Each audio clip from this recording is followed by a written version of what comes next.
வணக்கம். எல்லோரும் நல்லா இருக்கீங்களா? இந்த குட்டி பையனை பாருங்களேன், டிவி கேபினெட்டுக்குள்ளே போய் உட்காரதுக்கு ட்ரை பண்ணுறான். இது நாள் வரைக்கும் அந்த நடுவில் கீழே உள்ள பக்கம் இருக்குல்ல, அதில் உட்காருவான். இந்த சைடும் கீழே உள்ளதில் உட்காரான். இன்றைக்கி மேலே ஏறி உட்கார ட்ரை பண்ணிகிட்ருக்கான். நான் அதை பார்த்த உடனே சரி வீடியோ எடுப்போம்னு சொல்லி எடுத்துக்கிட்டு இருந்தேன்.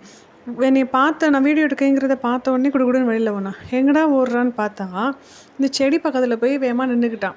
ஏன் நிற்கிறான்னு எனக்கு டக்குன்னு ஸ்ட்ரைக்கில் கொஞ்ச நேரம் கழிச்சு தான் யோசிச்சு பார்க்குறேன். ஆமாம், நம்ம பொங்கல் அன்றைக்கி இங்கே நிப்பாட்டி வச்சு ஃபோட்டோ எடுத்தோம்ல, அதனால் நான் ஃபோனை வச்சு வீடியோ எடுக்கிறவும் சார் கரெக்டாக அங்கே போய் நின்று போஸ்ட் கொடுக்காரு. காணும் பொங்கல் அன்றைக்கி ஈவினிங் மேலே பிள்ளைங்களாம் கூப்பிட்டு பீச் போயிருந்தோம். அங்கே போட்டில் ஃபிஷ்லாம் வச்சு விற்றுட்டு இருந்தாங்க.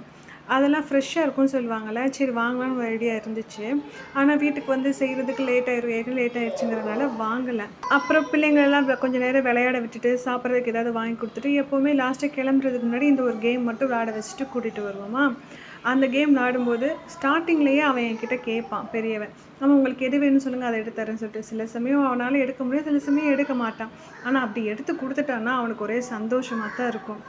அம்மா உங்களுக்காக நான் இதை எடுத்து கொடுத்துருக்கேம்மா அப்படின்னு சொல்லிகிட்டே இருப்பான். நெக்ஸ்ட் ஒரு வீடியோவில் பார்க்கலாம், வரேன்.